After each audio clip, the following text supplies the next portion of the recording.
हमारा सौर मंडल जिस गैलेक्सी में आता है उसका नाम है मिल्की वे और उसकी शेप है स्पाइरल। 1950 से पहले हमारे ब्रह्मांड में सिर्फ 3 ही तरह की शेप वाली गैलेक्सीज देखी गई थी, elliptical, spiral and irregular shape वाली गैलेक्सीज। लेकिन 1950 में एक अमेरिकन एस्ट्रोनॉमर ऑर्थर हॉग ने एक मिस्टीरियस यानी कि रहस्यमय गैलेक्सी देखी। उस रहस्यमय गैलेक्सी की शेप एक्चुअली छल्ले नुमा यानी कि रिंग नुमा थी, इसलिए उसे रिंग गैलेक्सी कहा जाता था। बाद में इसका नाम हॉग्स ऑब्जेक्ट रख दिया गया। ना जाने कितने रहस्य हमारे ब्रह्मांड में छुपे हुए हैं। आपको ये इंफॉर्मेशन जान के कैसा लगा चैट सेक्शन में जरूर लिखिएगा और ऐसी अमेजिंग वीडियोस के लिए यूट्यूब पे हमारे चैनल को सब्सक्राइब कर लीजिएगा और अगर आप इंस्टाग्राम पे देख रहे हैं तो मुझे फॉलो करना मत भूलिएगा। मिलता अगली वीडियो में। ट्रैफिक के नियमों को तोड़ने पर ट्रैफिक पुलिस द्वारा चालान काटने की घटनाएं आपने देखी या सुनी जरूर होंगी और ऐसी एक विचित्र घटना आज मैं आपको बताने वाला हूं। यह घटना घटी कर्नाटका के बेंगलुरु में, जहां की ट्रैफिक पुलिस ने एक युवक पर 77 ट्रैफिक नियमों को तोड़ने की एवज में 2 मीटर लंबा चालान काट के उसके हाथ में पकड़ा दिया। और उस 2 मीटर लंबे चालान की रकम सुन के आप लोगों के होश उड़ जाएंगे। उसकी टोटल रकम थी 42,500 रुपए और वो स्कूटी वाला युवक इस चालान को तो नहीं भर सकता था और इसी एवज में उसने अपनी स्कूटी ट्रैफिक पुलिस के पास ही छोड़ दी और वो चला गया। गाइस, ये वियर्ड यानी कि विचित्र घटना सुन के आपको कैसा लगा, आपका क्या रिएक्शन है, चैट सेक्शन में जरूर लिखिएगा और ऐसे अमेजिंग वीडियोस के लिए यूट्यूब पे हमारे चैनल को सब्सक्राइब कर लीजिएगा और अगर आप इंस्टाग्राम पे देख रहे हैं तो मुझे फॉलो करना मत भूलिएगा। मिलता अगली वीडियो में। कई लोग अपने शौक को पूरा करने के लिए पागलपन की सारी हदें पार कर देते हैं और उन्हीं में से एक है अमेरिकन रैपर लिल यूजी वर्ट, जिन्होंने अपने माथे पर 1 अरब का हीरा गुदवाया है। Oh my God!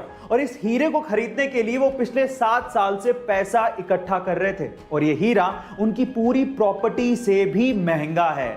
गाइस, ये पागलपन की हरकत आपको कैसी लगी चैट सेक्शन में जरूर लिखिएगा और ऐसी अमेजिंग वीडियोस के लिए यूट्यूब पे हमारे चैनल को सब्सक्राइब कर लीजिएगा और अगर आप इंस्टाग्राम पे देख रहे हैं तो मुझे फॉलो करना मत भूलिएगा। मिलते हैं अगली वीडियो में। क्या आपको पता है कि एक हिरन 90 किलोमीटर पर आवर के हिसाब से दौड़ सकता है और एक शेर मात्र 60 किलोमीटर पर आवर के हिसाब से ही दौड़ सकता है?